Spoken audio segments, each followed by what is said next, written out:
حضور اکرم صلی اللہ علیہ وسلم کے طائف کے سفر کا قصہ۔ نبوت مل جانے کے بعد 9 سال تک نبی اکرم صلی اللہ علیہ وسلم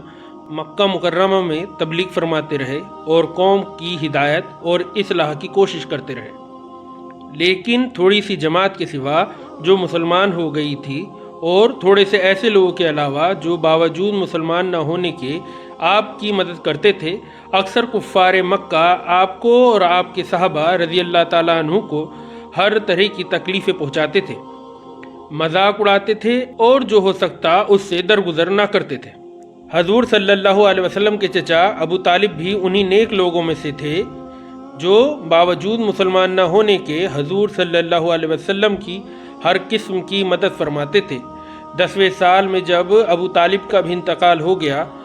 تو کافروں کو اور بھی ہر طرح کھلے عام یعنی کہ پوری آزادی سے اسلام کو روکنے اور مسلمانوں کو تکلیف پہنچانے کا موقع ملا۔ حضور صلی اللہ علیہ وسلم اس خیال سے طائف تشریف لے گئے کہ وہاں قبیلہ ثقیف کی بڑی جماعت ہے، اگر وہ قبیلہ مسلمان ہو جائے تو مسلمانوں کو اس تکلیف سے نجات ملے اور دین کے پھیلنے کی بنیاد پڑ جائے۔ وہاں پہنچ کر قبیلے کے 3 سرداروں سے جو بڑے درجے کے سمجھے جاتے تھے گفتگو فرمائی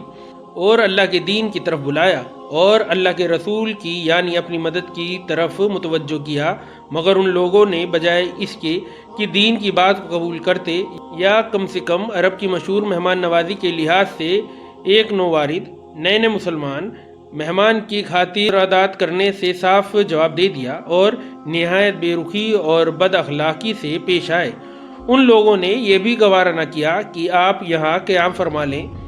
جن لوگوں کو سردار سمجھ کر یہ بات کی تھی کہ یہ شریف ہوں گے اور مہذب گفتگو کریں گے، ان میں سے ایک شخص بولا کہ اوہو، آپ کو ہی اللہ نے نبی بنا کر بھیجا ہے۔ دوسرا بولا کہ اللہ کو تمہارے سوا کوئی اور ملتا ہی نہیں تھا جس کو رسول بنا کر بھیجتے۔ تیسرے نے کہا، میں تجھ سے بات نہیں کرنا چاہتا اس لیے کہ اگر تو واقعی نبی ہے جیسا کہ دعویٰ ہے تو میری بات سے انکار کر دینا مصیبت سے خالی نہیں، اگر جھوٹ ہے تو میں ایسے شخص سے بات نہیں کرنا چاہتا۔ اس کے بعد ان لوگوں سے نا امید ہو کر حضور اکرم صلی اللہ علیہ وسلم نے اور لوگوں سے بات کرنے کا ارادہ فرمایا کہ آپ تو حکمت اور استقال کے پہاڑ تھے، مگر کسی نے بھی قبول نہ کیا، بلکہ بجائے قبول کرنے کے حضور صلی اللہ علیہ وسلم سے کہا کہ ہمارے شہر سے فوراً نکل جاؤ اور جہاں تمہارے چاہت کی جگہ ہو وہاں چلے جاؤ۔ حضور اکرم صلی اللہ علیہ وسلم جب ان سے بالکل مایوس ہو کر واپس لوٹنے لگے تو ان لوگوں نے شہر کے لڑکوں کو پیچھے لگا دیا کہ آپ کا مذاق اڑائیں، تالیاں پیٹیں، پتھر ماریں، حتیٰ کہ آپ کے دونوں جوتے خون کے جاری ہونے سے رنگین ہو گئے۔ حضور اقدس صلی اللہ علیہ وسلم اسی حال میں واپس ہوئے۔ جب راستے میں ایک جگہ ان شریروں سے اطمینان ہوا تو حضور صلی اللہ علیہ وسلم نے یہ دعا مانگی، اے اللہ،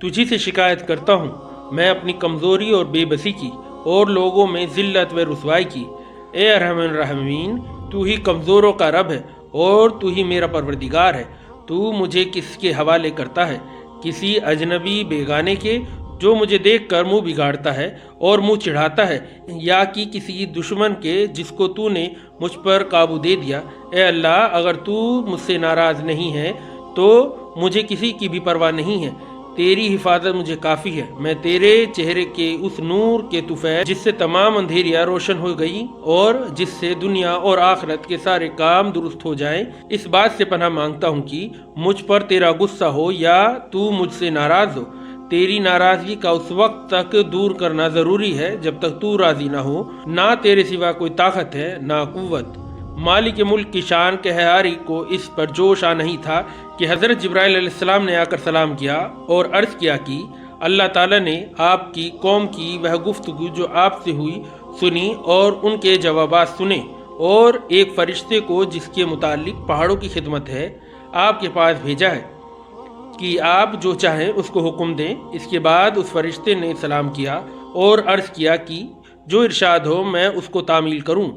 اگر ارشاد ہو تو دونوں جانب کے پہاڑوں کو ملا دوں جس سے یہ سب درمیان میں کچل جائیں، یا اور جو سزا آپ تجویز فرمائیں۔ حضور صلی اللہ علیہ وسلم کی رحیم و کریم ذات نے جواب دیا کہ میں اللہ سے اس کی امید کرتا ہوں کہ اگر یہ مسلمان نہیں ہوئے تو ان کی اولادوں میں سے ایسے لوگ پیدا ہوں جو اللہ کی پرستش کریں اور اس کی عبادت کریں۔ یہ ہے اخلاق اس کریم ذات کے جس کے ہم لوگ نام لیوا ہیں، کہ ہم ذرا سی تکلیف سے کسی کو معمولی گالی دینے سے بھی بھڑک جاتے ہیں کہ پھر عمر بھر اس کا بدلہ نہیں اترتا، ظلم پر ظلم کرتے رہتے ہیں اور دعویٰ کرتے ہیں کہ اپنے محمدی ہونے کا، نبی کے پیرو بننے کا۔ نبی کریم صلی اللہ علیہ وسلم اتنی سخت تکلیف اور مشقت اٹھانے کے باوجود نہ بد دعا فرماتے ہیں نہ کوئی بدلہ لیتے ہیں۔